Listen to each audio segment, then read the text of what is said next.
Good morning. सकाळची वेळ माझी पक्ष्यांसोबतच सुरू होते. देवांसाठी गच्चीवर मी खूप सारी फुलं लावून ठेवलेली आहेत, फुलझाडं. ती फुलं घ्यायची आणि नंतर टेरेसवरची नवीन रोपं वगैरे लावलेली असतात त्याला थोडं द्यायचं. आणि मॉर्निंग वॉक पण माझं गच्चीवरच होतं.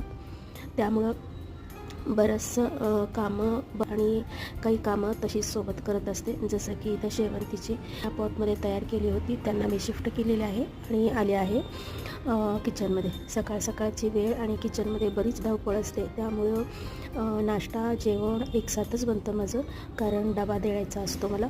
त्यामुळं आता माझी किचनची लब्बी आहे. तर सकाळी मी खोबऱ्याची चटणी बनवलेली आहे आणि त्याचबरोबर दोडक्याची सुकी भाजी, भरला दोडका बनवला होता आणि उत्तप्पा बनवला आहे खोबऱ्याची चटणीसोबत आणि त्याचबरोबर चित्रांना. डोसा उत्तप्पा इथं तयार झालेला आहे आणि त्याचबरोबर पाण्याची बाटली घासण्यासाठी वेस्ट लिंबूवर थोडं मीठ घालून वापरलं.